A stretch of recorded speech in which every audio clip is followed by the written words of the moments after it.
کیا ہو گیا؟ کیا کرنے لگے؟ کس کے لیے؟ بچوں کے لیے کماتے ہوئے اگر نماز چھوڑنی شروع کر دے تو کیا ہو گیا؟ کشتی میں ایک سوراخ ہو گیا۔ دوسری وجہ، جب ہم اپنے بچوں کے لیے حرام کماتے ہیں، یہ نہ دیکھیں کہ حرام کیا ہے اور حلال کیا ہے، جو یوں کہتے ہیں بس پیسہ ہو، کیسا بھی ہو، پیسہ آنا چاہیے کیسا بھی ہو، تو ہماری کشتی میں 2 سوراخ ہوگی۔ کتنے ہوگی؟ 2۔ اور تیسرے، اگر ہم نے کسی کا حق دبا لیا اور وہ اپنے بچوں کو دے دیا تو ہماری کشتی میں 3 سوراخ ہوگی، ایک پیچھے، ایک آگے اور ایک بیچ میں۔ تو یاد رکھیں، یہ کام کرتے ہوئے اپنے بچوں کو جو کھلانا ہے، ایک تو جب بھی کمانے جاؤ تو کیا کرنا، جہاں بھی نماز کا وقت ہو جائے وہی نماز پڑھنی ہے۔ بہت سے کہتے ہیں کہ یہ ملتان میں تو اسی جگہ چلا گیا کہ نہ وہاں مسجد ہے ہی نہیں۔ میرے بھائی، ساری زمین کیا ہے؟ اللہ کی مسجد ہے، کہیں بھی سجدہ کر سکتے ہیں۔ بس شرط یہ ہے کہ تو اگر کام پہ جا رہا ہے تو ایک مصلی لے کے چلتا۔ کیا چلتا؟ ایک مصلی لے کے چلتا، تاکہ تجھے ادھر ادھر جھانکنے کی ضرورت نہ پڑتی۔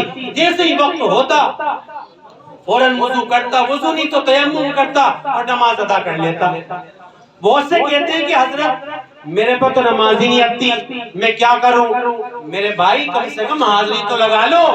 جیسا اللہ اکبر کہنا فرض، اللہ اکبر کہنا فرض، اور رکوع میں جانا فرض، اور سجدے میں جانا فرض، اتحیات میں بیٹھنا فرض، بس ذرا سی تلاوت کرنی، وہ تو ہر کسی پہ قل واللہ انا اعطیناک تو آتی ہوگی، وہ پڑھ لو، اس سے ہی کام چل جائے گا۔ اگر نہیں آتی تو آج کا نوجوان اس وجہ سے بھی نماز نہیں پڑھتا کہ جی آتی نہیں، کیا پڑھو؟ کم سے کم حاضری تو لگواؤ، لگواویں گے انشاءاللہ۔ تو میں یہ کہہ رہا تھا، میں یہ عرض کر رہا تھا کہ 30% کس چیز کی تقریر ہو رہی؟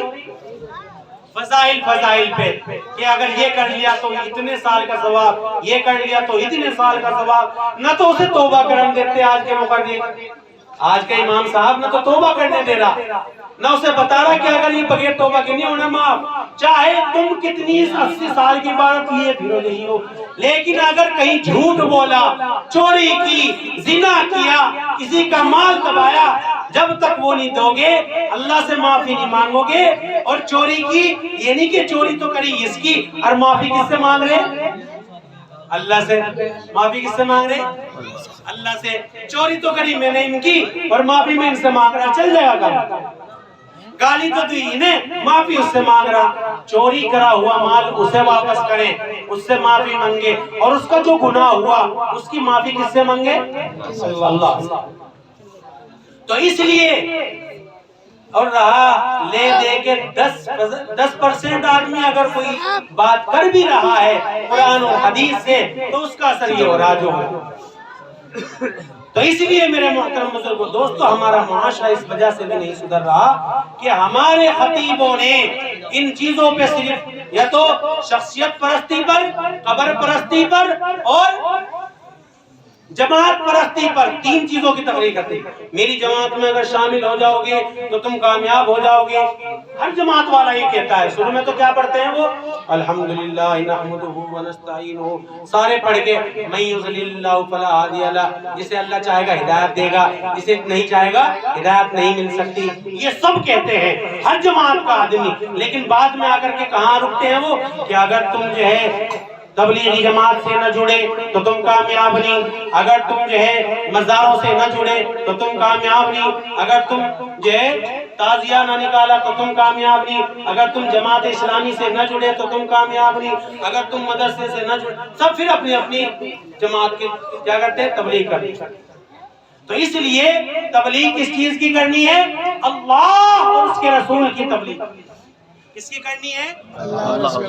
ہاں، تو ایک وجہ یہ بھی ہے جس وجہ سے، ورنہ مہینے میں 4 جمعے اور سال میں 52 جمعے اگر خطیب صحیح حدیث اور قرآن کی روشنی میں اگر صحیح تقریر کرے تو پھر یہ نہ ہو کہ کیونکہ قوم بھی اسمارٹ ہو چکی ہے، قوم بھی اسمارٹ بن گئی کہ جب چلیں گے جب خطبہ شروع ہوگا، کیوں؟ اس لیے کہ وہ وہی بتا رہا ہوگا نماز پڑھنا، نماز نہ پڑھی تو یوں کروا دیں گے، روزہ نہ رکھا تو یوں کروا دیں گے، یہ بتاتے ہوئے ملیں گے۔ وہ ٹاپک جو ہے، جس چیز کی ضرورت ہے قوم کو، وہ چیز نہیں بتائی جا رہی۔ ایک وجہ یہ بھی ہے، نہ تو مسجد کے جو ذمہ دار ہیں وہ کہتے اور نہ خطیب لوگ کہہ رہے ہیں۔ تو اس لیے میرے محترم بزرگوں دوستو، ایک وجہ، چوتھی وجہ جس کی وجہ سے آج ہمارے اندر بگاڑ ہے اور ہمارا معاشرہ نہیں سدھر رہا، وہ ہے توحید کے مقابلے میں شرک۔ کس کے مقابلے میں؟ توحید۔ زور سے بول دو یہ والا توحید، کیونکہ بات اب کہانے والی کہ جس سے دل پہ اثر ہوگا، وہ بات کون سی ہے؟ جو حضرت آدم علیہ السلام لے کر کے آئے اور ان کے بعد حضرت شیش علیہ